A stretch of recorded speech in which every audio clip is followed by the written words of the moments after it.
श्री सत्यनारायण व्रत कथा। पहला अध्याय। एक समय नैमिषारण्य तीर्थ में शौनक आदि 88,000 ऋषियों ने श्री सूत जी से पूछा, हे प्रभु, इस कलियुग में वेद विद्या रहित मनुष्य को प्रभु भक्ति किस प्रकार मिलेगी तथा उनका उद्धार कैसे होगा। इसलिए हे मुनि श्रेष्ठ, कोई ऐसा तप कहिए जिससे थोड़े समय में पुण्य प्राप्त हो तथा मनवांछित फल मिले। वह कथा सुनने की हमारी इच्छा है। सर्वशास्त्र ज्ञाता श्री सूत जी बोले, हे वैष्णव ने पूछे, आप सब ने सर्व प्राणियों के हित की बात पूछी है। अब मैं उस श्रेष्ठ व्रत को आप लोगों से कहूँगा, जिस व्रत को नारद जी ने लक्ष्मी नारायण से पूछा था और श्री लक्ष्मीपति ने मुनि श्रेष्ठ नारद से कहा था, सो ध्यान से सुनो। एक समय योगी राज नारद जी दूसरों के हित की इच्छा से अनेक लोकों में घूमते हुए मृत्यु लोक में आ पहुँचे। वहाँ बहुत योनियों में जन्मे हुए प्राय सभी मनुष्यों को अपने कर्मों के द्वारा दुखों से पीड़ित देखकर किस यत्न के करने से निश्चय ही इनके दुखों का नाश हो सकेगा, ऐसा मन में सोचकर विष्णु लोक को गए। वहाँ श्वेत वर्ण 4 भुजाओं वाले देवों के ईश नारायण को देखकर, जिनके हाथों में शंख चक्र गदा और पद्म थे, वनमाला पहने हुए थे, देखकर स्तुति करने लगे, हे भगवान, आप अत्यंत शक्ति से संपन्न हैं। मन तथा वाणी भी आपको नहीं पा सकती। आपका आदि मध्य अंत नहीं है। निर्गुण स्वरूप सृष्टि के आदि भूति में भक्तों के दुखों का नष्ट करने वाले हो, आपको मेरा नमस्कार है। नारद जी से इस प्रकार की स्तुति सुनकर विष्णु भगवान बोले कि हे मुनि श्रेष्ठ, आपके मन में क्या है? आपका यहाँ किस काम के लिए आगमन हुआ है? निसंकोच कहो। तब नारद मुनि बोले, मृत्यु लोक में सब मनुष्य जो अनेक योनियों में पैदा हुए हैं, अपने अपने कर्मों के द्वारा अनेक प्रकार के दुखों से दुखी हो रहे हैं। हे नाथ, मुझ पर दया रखते हो तो बतलाइए कि उन मनुष्यों के थोड़े से ही प्रयत्न से कैसे दुख दूर हो सकते हैं। श्री भगवान जी बोले, हे नारद, मनुष्यों की भलाई के लिए तुमने बहुत ही अच्छी बात पूछी है। जिस काम के करने से मनुष्य मोह से छूट जाता है, वह मैं कहता हूँ, तुम ध्यान से सुनो। बहुत पुण्य देने वाला सर्व तथा मृत्यु लोक दोनों में दुर्लभ एक व्रत है, जिस आज मैं प्रेमवश होकर तेरे से कहता हूँ। सत्यनारायण जी व्रत का व्रत अच्छी तरह विधान पूर्वक करके मनुष्य तुरंत ही यहाँ सुख भोग कर मरने पर मोक्ष को प्राप्त होता है। श्री भगवान के वचन सुनकर नारद मुनि बोले कि इस व्रत का क्या फल है, क्या विधान है और किसने यह व्रत किया है? किस दिन यह व्रत करना चाहिए? विस्तार से कहो। भगवान बोले, दुख शोक आदि को दूर करने वाला, धन धान्य को बढ़ाने वाला, सौभाग्य तथा संतान देने वाला, सब स्थानों पर विजयी करने वाला, भक्ति तथा श्रद्धा के साथ किसी भी दिन मनुष्य श्री सत्यनारायण की शान के समय ब्राह्मणों और बांधवों के साथ धन प्राण होकर पूजा करे, भक्ति भाव से सवाया दे, नैवेद्य केले का फल, घी, दूध और गेहूं का चूर्ण ले ले, गेहूं के अभाव में साठी का चूर्ण, शक्कर तथा गुड़ ले और सब भक्षण योग्य पदार्थ जमा करके सवाये पर अर्पण कर दे, तथा बंधुओं सहित भोजन करावे, भक्ति के साथ स्वयं भोजन करे, नृत्य गीत आदि का आचरण कर सत्यनारायण भगवान का स्मरण करते हुए समस्त समय व्यतीत करे। इस तरह का व्रत करने पर मनुष्यों की निश्चय ही इच्छा पूरी होती है। विशेषकर कलिकाल में भूमि पर यही मोक्ष का सरल उपाय है। बोलो श्री सत्यनारायण भगवान की जय। दूसरा अध्याय। सूत जी बोले, हे ऋषियों, जिसने पहले इस व्रत को किया है उसका इतिहास कहता हूँ, ध्यान से सुनो। सुंदर काशीपुरी नगरी में एक अति निर्धन ब्राह्मण रहता था। वह भूख और प्यास से बेचैन हुआ नित्य पृथ्वी पर घूमता था। ब्राह्मणों से प्रेम करने वाले भगवान ने ब्राह्मण को दुखी देखकर बूढ़े ब्राह्मण का रूप धारण करके उसके पास गए और पूछा कि हे विप्र, नित्य दुखी हुआ पृथ्वी पर क्यों घूमता है? हे श्रेष्ठ ब्राह्मण, यह सब मैं सुनना चाहता हूँ। ब्राह्मण बोला, मैं निर्धन ब्राह्मण हूँ, भिक्षा के लिए पृथ्वी पर फिरता हूँ। हे भगवान, यदि आप इसका कोई उपाय जानते हो तो कृपा कर कहो। वृद्ध ब्राह्मण बोला कि सत्यनारायण भगवान मनवांछित फल देने वाले हैं, इसलिए हे ब्राह्मण, तू उनका पूजन कर। जिसके करने से मनुष्य दुखों से मुक्त होता है। ब्राह्मण को सारा व्रत का विधान बतलाकर बूढ़े ब्राह्मण का रूप धारण करने वाले सत्यनारायण भगवान अंतर्ध्यान हो गए। जिस व्रत को वृद्ध ब्राह्मण ने बतलाया मैं उसको करूंगा, यह निश्चय करने पर उसे रात में नींद भी नहीं आई। वह सवेरे उठा, सत्यनारायण के व्रत क्या निश्चय कर भिक्षा के लिए चला। उस दिन उसको भिक्षा में और दिनों से द्विगुना दुगुना धन मिला, जिससे बंधु बांधवों के साथ उसने सत्यनारायण का व्रत किया। इसके करने से वह ब्राह्मण सब दुखों से छूटकर अनेक प्रकार की संपत्तियों से युक्त हुआ। उस ब्राह्मण से उस समय से वह ब्राह्मण हर मास व्रत करने लगा। इस तरह सत्यनारायण भगवान के इस व्रत को जो करेगा वह सब पापों से छूटकर मोक्ष को प्राप्त होगा। आगे जो पृथ्वी पर सत्यनारायण के व्रत को करेगा वह मनुष्य सब दुखों से छूट जाएगा। इस तरह नारद जी ने नारायण का कहा हुआ यह व्रत तुमसे कहा। हे विप्रो, अब मैं और क्या कहूँ। ऋषि बोले, हे मुनीश्वरों, संसार में इस ब्राह्मण से सुनकर किस किसने इस व्रत को किया हम सब सुनना चाहते हैं। इसके लिए हमारे मन में श्रद्धा है। सूत जी बोले, हे मुनियों, जिसने इस व्रत को किया वह सब सुनो।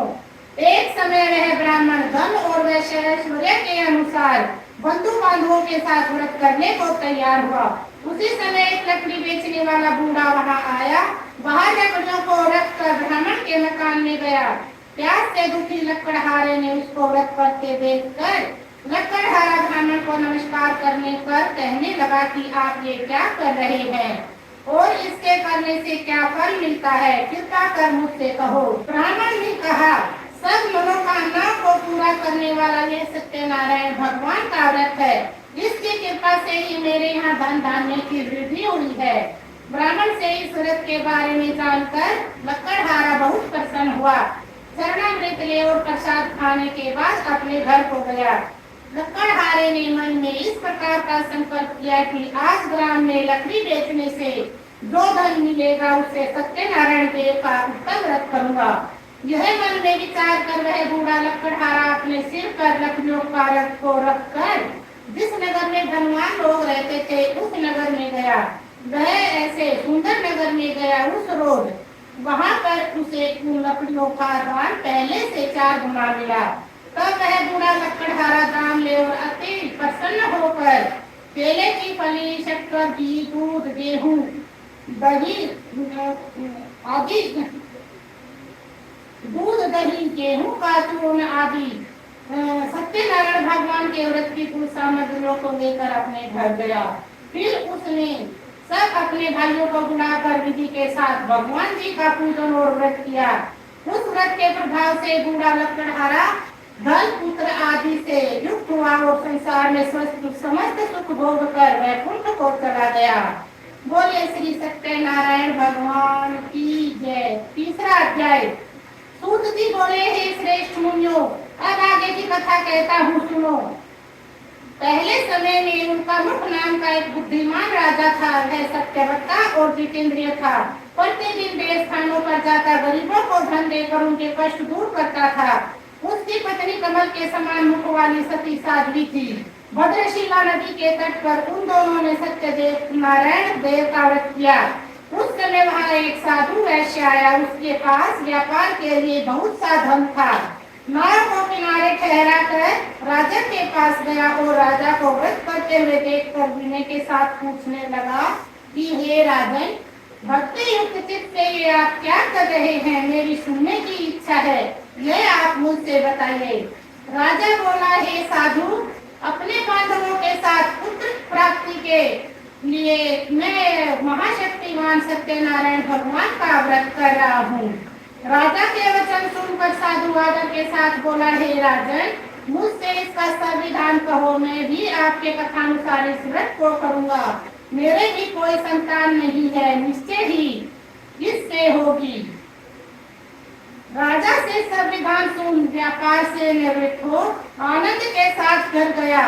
साधु ने अपने स्त्री लीलावती से संतान देने वाले इस उत्तम व्रत का समाचार सुनाया और कहा कि जब मेरी संतान होगी तब मैं इस व्रत को करूंगा। साधु ने ऐसे वचन अपनी स्त्री लीलावती को कहे। एक दिन उसकी स्त्री लीलावती पति के साथ आनंदित हो सांसारिक घर में प्रवृत्त होकर सत्यनारायण भगवान की कृपा से गर्भवती हो गई और उसने 10वें महीने में एक सुंदर कन्या को जन्म दिया। वह कन्या दिन प्रतिदिन ऐसे बढ़ने लगी जैसे शुक्ल पक्ष का चंद्रमा बढ़ता है।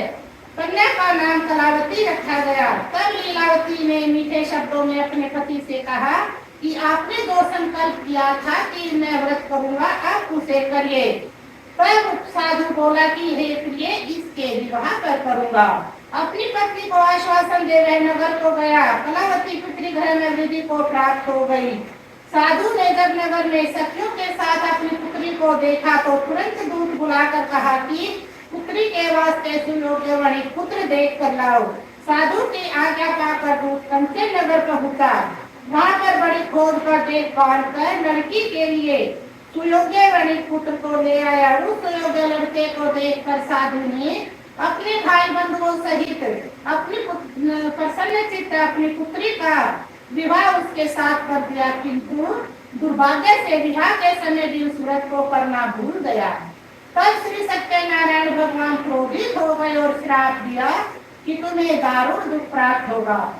अपने काम में कुशल साधु बनिया अपने जमाता सहित समुद्र के समीप रत्नपुर नगर पहुंचा और वहां दोनों ससुर जमाई चंद्रकेतु राजा के नगर में पहुंचे और व्यापार करने लगे।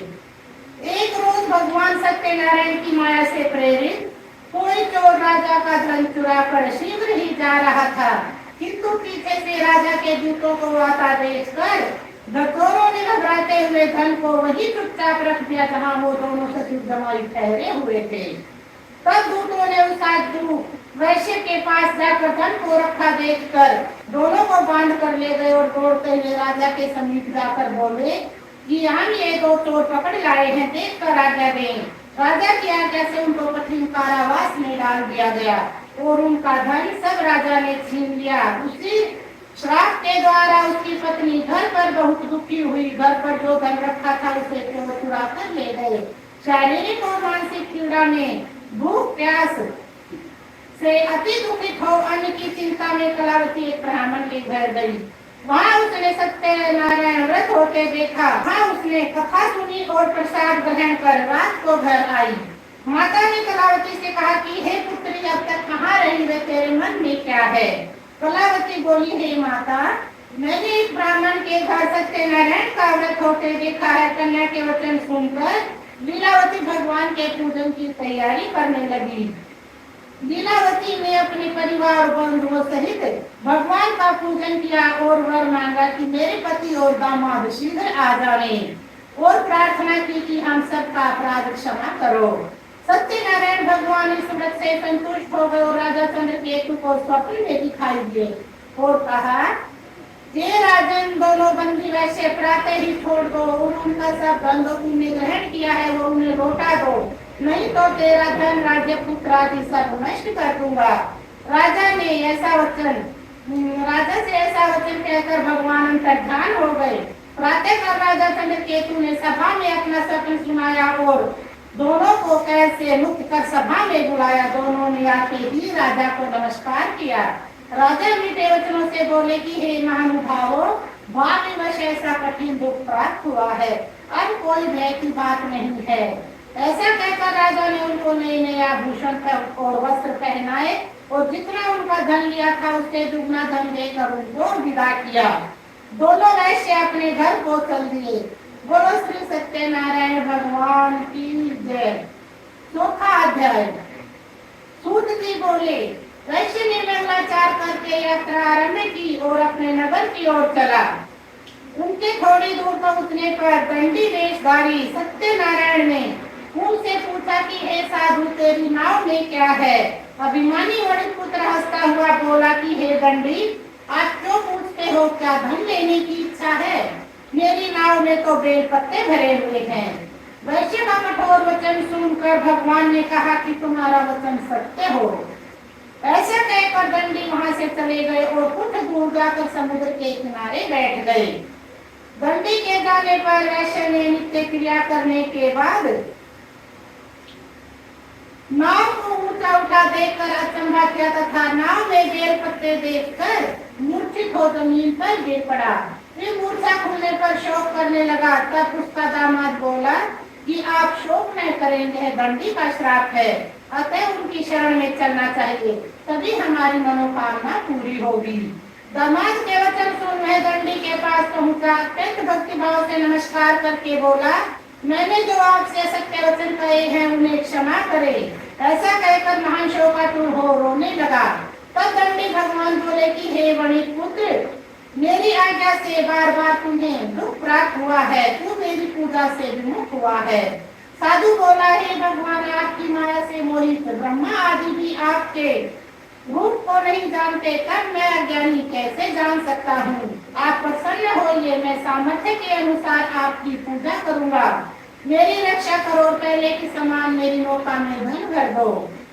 उनके भक्ति वचन सुनकर भगवान प्रसन्न हो गए, उसकी इच्छा अनुसार वर देकर अंतर्ध्यान हो गए। तब उन्होंने नाव कराकर देखा कि नाव धन से परिपूर्ण है। फिर भगवान सत्यदेव का पूजन कर साथियों सहित अपने नगर को चला। जब अपने नगर के निकट पहुंचा, तब दूत को भेजा। दूत ने साधु के घर जाकर उसकी स्त्री को नमस्कार कर कहा कि साधु अपने दामाद सहित इस नगर के समीप आ गए हैं।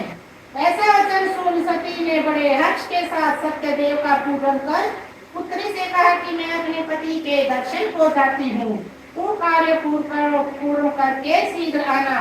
माता के वचन सुनकर कलावती प्रसाद छोड़कर पति के पास गई।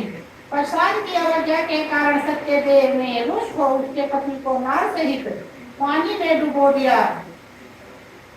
कलावती अपने पति को न देखकर रोती हुई पृथ्वी पर गिर गई। इस तरह नौका को डूबा हुआ तथा कन्या को रोता हुआ देखकर साधु दुखित हो बोला, हे प्रभु, मुझसे या मेरे परिवार से जो भूल हुई है उससे क्षमा करो। उसके दिल वचन सुनकर सत्यदेव भगवान प्रसन्न हो गए और आकाशवाणी हुई कि हे साधु, तेरी कन्या मेरे प्रसाद को छोड़कर आई है, इसलिए इसका पति अदृश्य हुआ है। यदि यह घर जाकर प्रसाद खाकर लौटे तो इसको इसके अपने पति के दर्शन लौटे तो इसे इसका पति अवश्य मिलेगा। आकाशवाणी से सुनकर कलावती ने घर पहुंचकर प्रसाद खाया। फिर उसने आकर पति के दर्शन किए। तब वैश्य परिवार के सब लोग प्रसन्न हुए। फिर साधु ने बंधुओं सहित सत्य देव का विधि पूर्वक पूजन किया। उस दिन से हर पूर्णिमा व संक्रांति को सत्यनारायण का पूजन करने लगा। फिर इस लोक में सुख भोग कर मरने पर स्वर्ग लोक को गया। बोलो श्री सत्यनारायण भगवान की जय। 5वां अध्याय। सूत जी बोले,